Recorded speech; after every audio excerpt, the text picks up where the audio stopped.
in engineering, one of the biggest skills is communication and being able to teach people about what you're doing. And a YouTube channel is a clear indication that you're able to communicate it.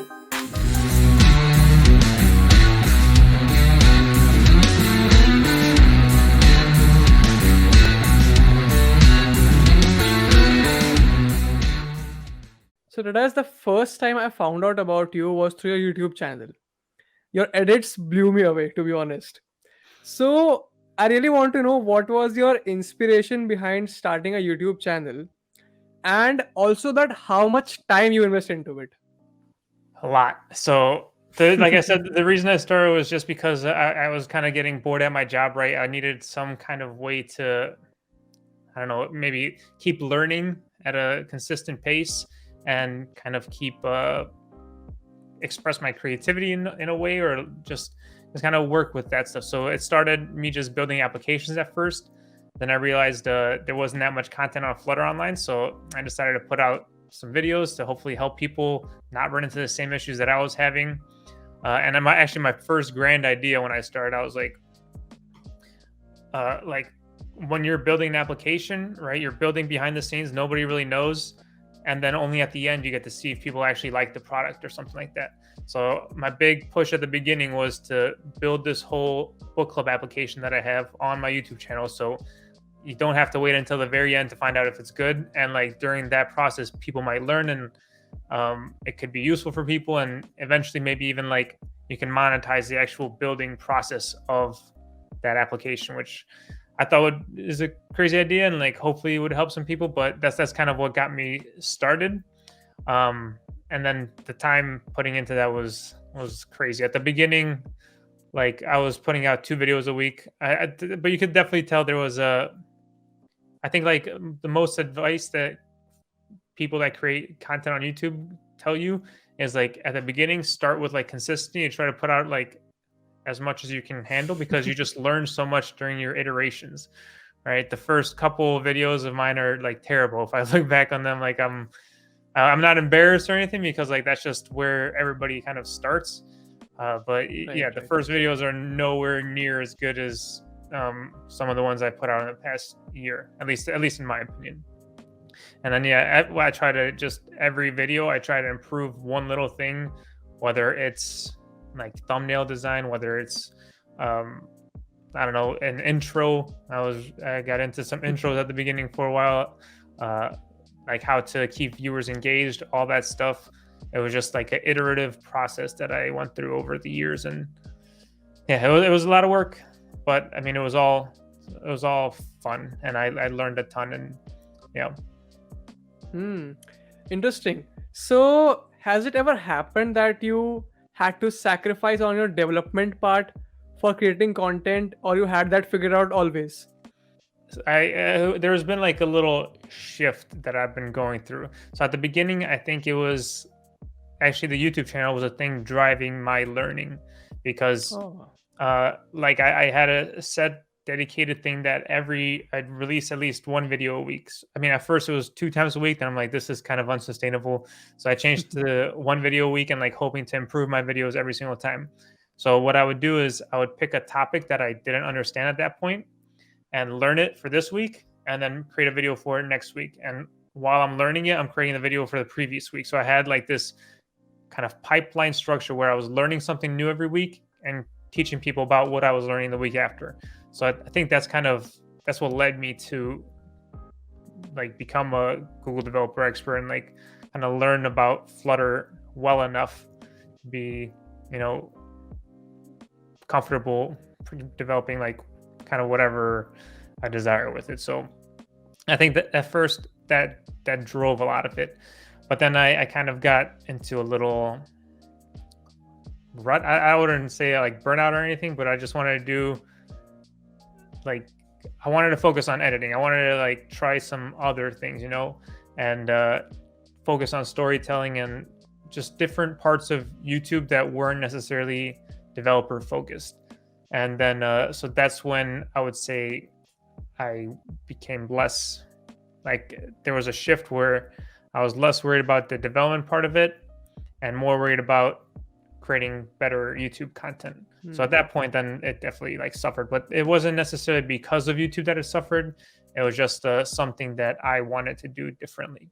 So when you are learning something the previous week and putting content out on it the next week, so does it not make you feel like you are kind of cheating, because there are folks who are learning a particular thing for months and years and then putting out content, and on the other hand there you are just learning thing for a week and then putting out content?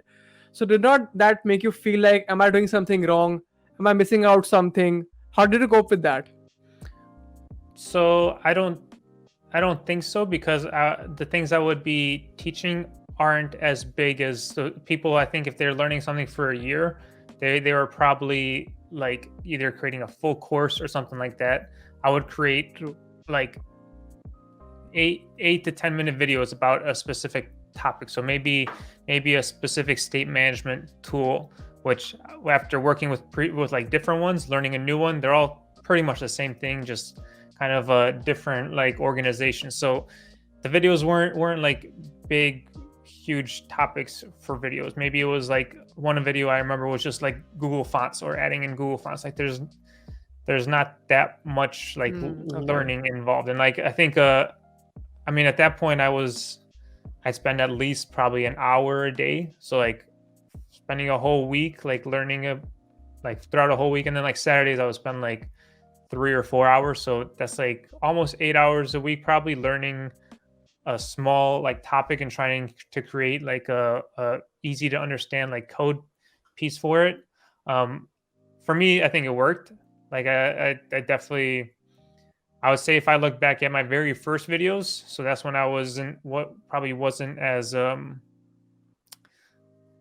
good at Flutter. Like I'm sure there are like little pieces I would want to update and like change, to make sure that they're more like quality. But I think also at that point I wasn't necessarily doing like this is the best way with the best practices, but like this is just a way to do something. So yeah, I don't think it necessarily suffered there just because it wasn't as grand of videos every week. Hmm. Interesting. So when you say that you learned something new every week, so people learn by different methods. Some learn by watching videos, some learn by reading blogs, by reading textbooks.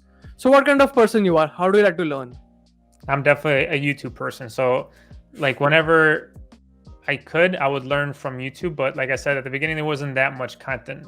So it was a mixture of trying to find some sort of resource. Hopefully there was a YouTube video because that would help me understand probably the best. And then also writing out sample codes, like creating applications using that specific thing, so I could show that in a real world application, like how it works. And um, I think like practicing using it in an actual application definitely helps like speed up that learning process too. So yeah, it was a mixture of working with it, and then if there was content for it, then YouTube firstly, and then documentation, of course, because most of it's documented. If YouTube wasn't there, then I'd go straight to the documentation. You said a very interesting point that you are a YouTube person. Yeah. So as a developer, where do you spend your most time as a consumer? On Twitter, on YouTube, on LinkedIn, on Reddit, on any other platform?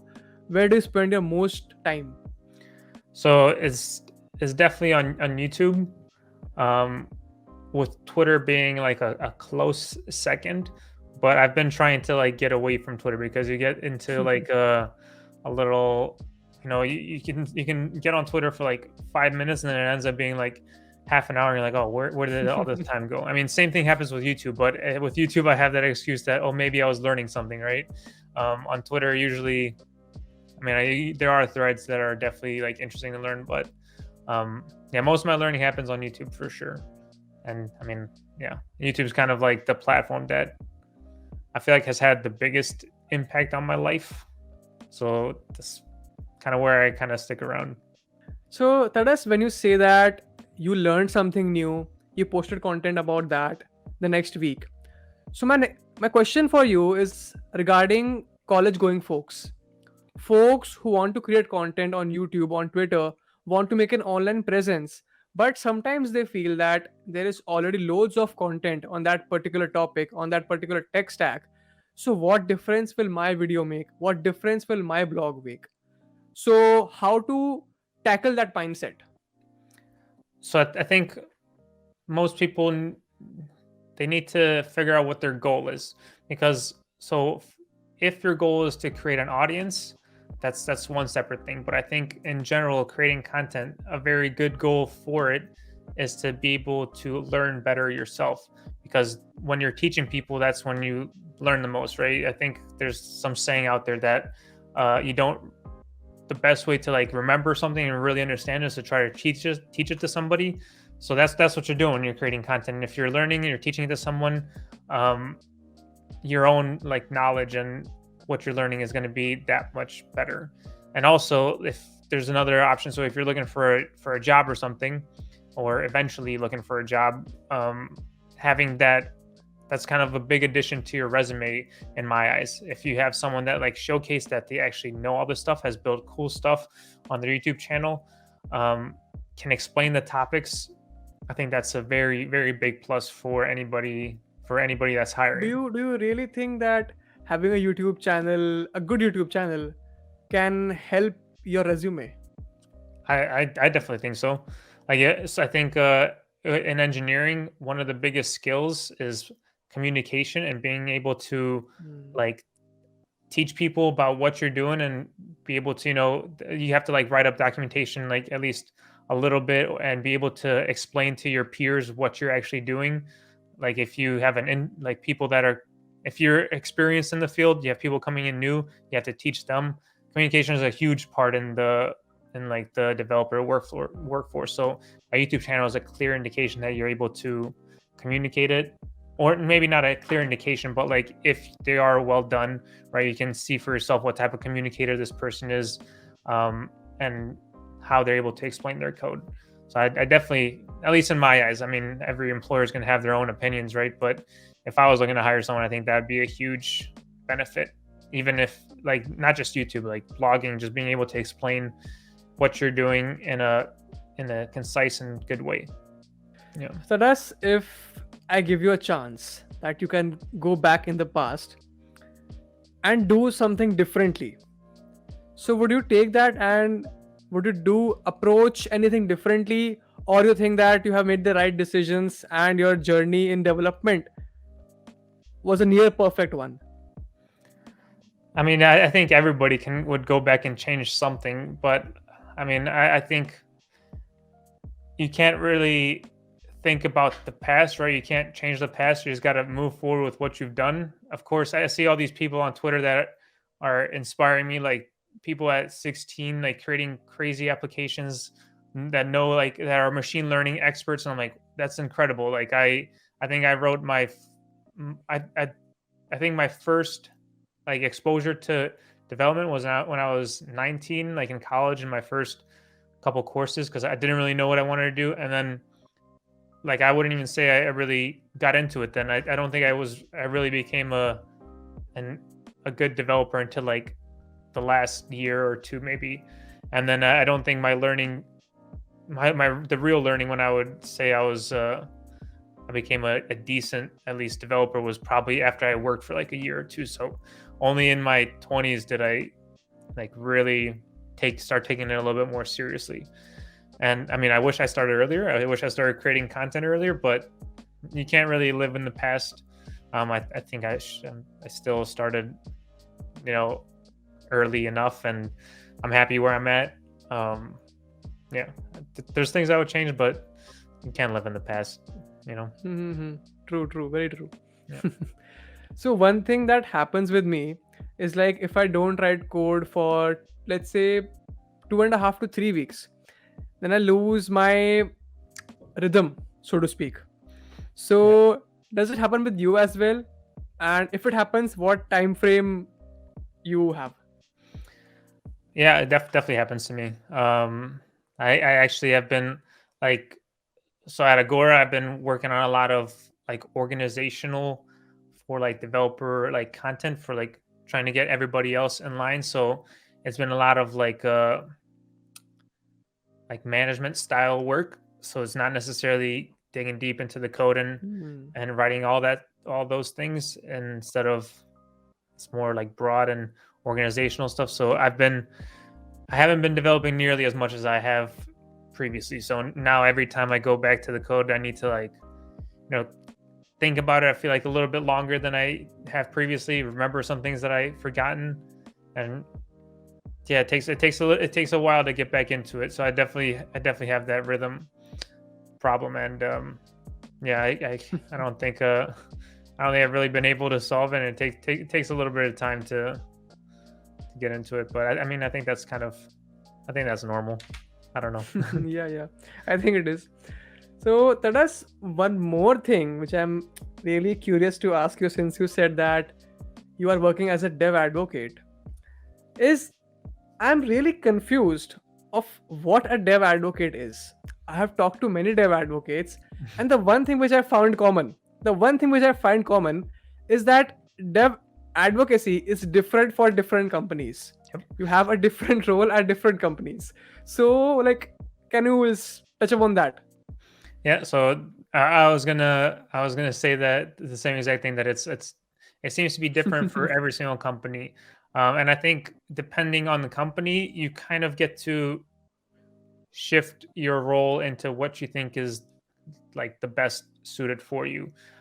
There's a whole there's like a lot of different parts within developer relations and developer advocacy. There's like developer experience, there's developer like learning and like content and stuff like that. So some people like to work on the developer experience, which includes stuff like documentation, making sure they have an easy onboarding, helping them, like talking directly with developers, helping them solve their issues that they're having with it, answering questions, things like that.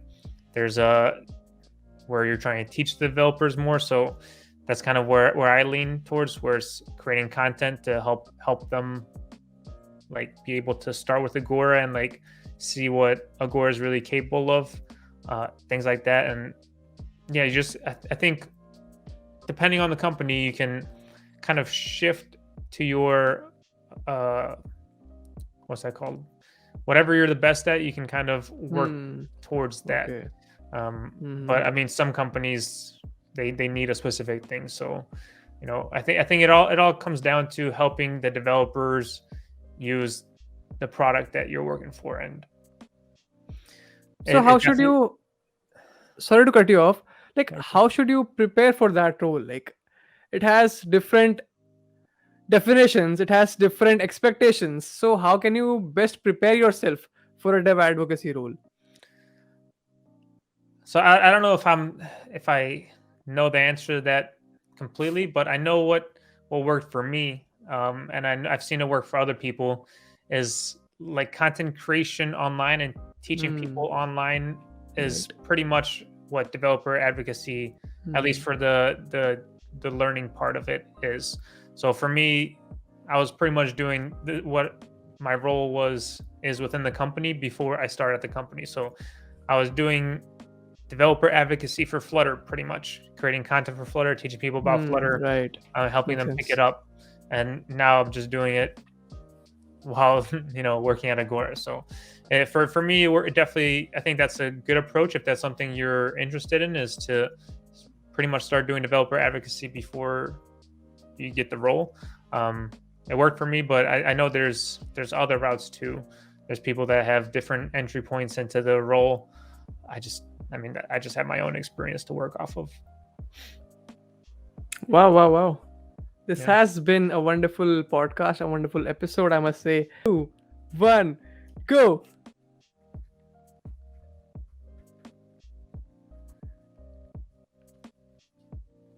Damn it. Ooh.